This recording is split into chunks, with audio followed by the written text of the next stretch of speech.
Hello မင်္ဂလာပါကျွန်တော်တို့ရွှေကင် reaction စီစဉ်ပုံမှန်စိတ်နဲ့ရွှေကင်ဖြစ်ပါတယ်ဒီနေ့မှာတော့เนาะကျွန်တော်တင်ဆက်ပေးချင်တာပေါ့เนาะကျွန်တော်တို့မြန်မာလူမျိုးတွေကိုပေါ့เนาะမြန်မာလူပြောပြီးတော့အကူအညီတောင်းလာတဲ့ခမာလူမျိုးပေါ့เนาะထိုင်းနဲ့ပတ်သက်ပြီးတော့သူတို့ဘက်ကရက်တီဖို့အကူအညီတောင်းလာတဲ့ခမာလူမျိုးကြောက်ရဲ့ရုပ်တံလေးပေါ့เนาะအကူကြောက်ရုပ်တံလေးပေါ့เนาะဆိုတော့အဲ့ဒါတို့ချက်တော့သူကြည့်လိုက်အောင်ជម្រាបសួរមင်္ဂលាပါបងប្អូនខ្មែរទាំងអស់នេះជួយ share ចែកម្លែកវីដេអូនេះបន្តទៀតឥឡូវនេះបងប្អូនភូមិគឺបានឃើញវីដេអូខ្ញុំកាន់តែច្រើនហើយមင်္ဂលាមិនមកលំយកអាឡុងဘယ်မှာမနေတာပဲអូကျွန်တော်10យ៉ាងဝန်សាခဲ့ပါတယ်လေ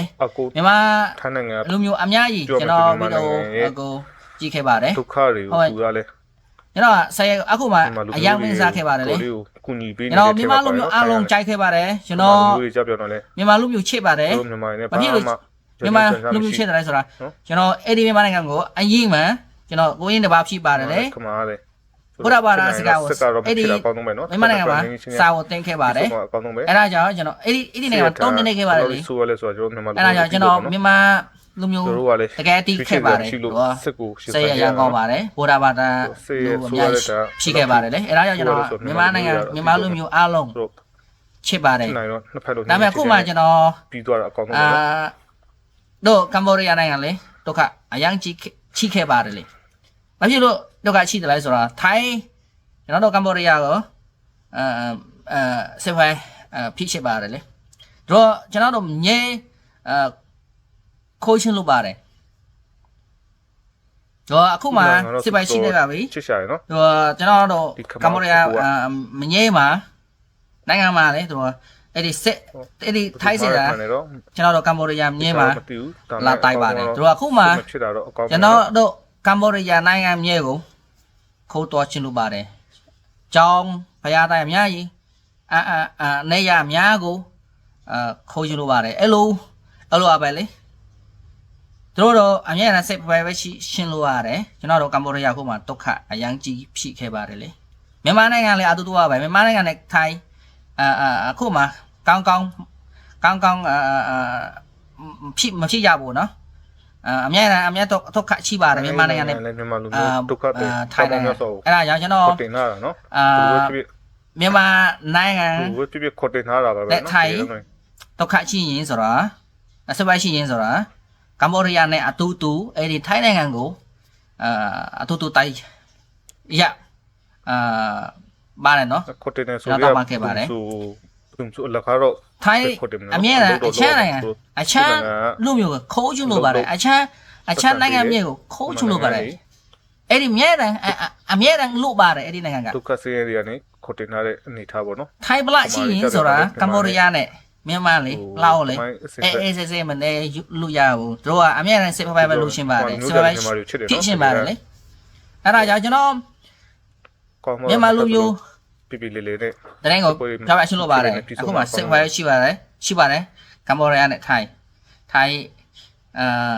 ဒီကိုနိုင်ငံကမ္ဘောဒီးယားမြေနိုင်ငံမြေမှာအခုလာပါတယ်အများကြီးလာပါတယ်လေဟိုတနက်ကိုပိတ်ပါတယ်ဘုံဖိုင်ချက်တွေရှိပါတယ်အများကြီးရှိပါတယ်ဟုတ်ပါကျွန်တော်တို့ကမ္ဘောဒီးယားလူအများကြီးကောက်လို့တမင်တိတော့ခဲ့ပါတယ်လေစစ်တာလေအများကြီးတိတော့ခဲ့ပါတယ်တောင်းရပါတော့ကျွန်တော်တို့ကမ္ဘောဒီးယားထိုင်းအဲ့လိုလက်မခံရဘူးကွက်နေတော့တိုက်တော့နော်စိတ်မကောင်းပါဘူးတို့ကအများနိုင်ငံကိုနိုင်ငံဘယ်မှာခိုးချလို့ရပဲဒါပေမဲ့သူ့နိုင်ငံဘာမှစိတ်မကောင်းကြည့်ရသွားပါတယ်လေအဲ့ဒီထိုင်းစိတ်ဓာတ်ထိုင်းလိုမျိုးအဲ့လိုပါပဲကျွန်တော်ကမ္ဘောဒီးယားမြန်မာနဲ့ကမ္ဘောဒီးယားမြန်မာနဲ့ထိုင်းနိုင်ငံကိုအတူတူတိုင်ပြန်တိုင်တော့မယ်ကျွန်တော်တို့မှာပါတယ်လေမြန်မာနိုင်ငံထိုင်းနဲ့စစ်ပိုက်ရှိရင်ဆိုတော့ကမ္ဘောဒီးယားမြန်မာနိုင်ငံအတူတူအဲ့ဒီနိုင်ငံကိုအတူတူတိုက်ရမယ်เนาะအဲ့လိုပဲစကားပြောပြချင်လို့ပါတယ်လေအဲ့လိုတောင်းပန်ချင်းပါတယ်လေဘာဖြစ်လဲဆိုတာအဲ့ဒီနိုင်ငံကဘလမကြည့်ရမကြည့်ပေးပါနဲ့เนาะဘလကြည့်ရင်ဆိုတာတူတော့ဘာနိုင်ငံကမကြိုက်ပါဘူးအခြားနိုင်ငံကမ္ဘောဒီးယားနဲ့မြန်မာနိုင်ငံလာအိုနိုင်ငံလည်းတို့အများတန်းမြေကိုခိုးရှင်းလို့ရတယ်အဲ့ဒါကြောင့်မြန်မာနိုင်ငံကမ္ဘောဒီးယားနိုင်ငံအတူတူပြန်တိုက်လို့ရရမယ်မပြန်တိုက်ရင်ဆိုတာ အနာဂတ်မြန်မာနဲ့ကမ္ဘောဒီးယားဒုက္ခအများကြီးချိရပါမယ်စိတ်ရဲတော့ရမယ်လေစိတ်ရဲတော့ရမယ်ကမ္ဘောဒီးယားလူနဲ့မြန်မာလူမျိုးမြန်မာလူအတူတူပဲစိတ်ရရန်ကောင်းပါတယ်စစ်ပိုင်းမရှိချင်လို့ပါဘူးအဲစဲနဲ့လို့ရှင်ပါတယ်ဒါမဲ့အဲ့ဒီနိုင်ငံကအမြဲတမ်းကိုဒုက္ခပေးပါတယ်အမြဲတမ်းကိုစစ်ပွဲရှိလို့ရှင်ပါတယ်အမြဲတမ်းကို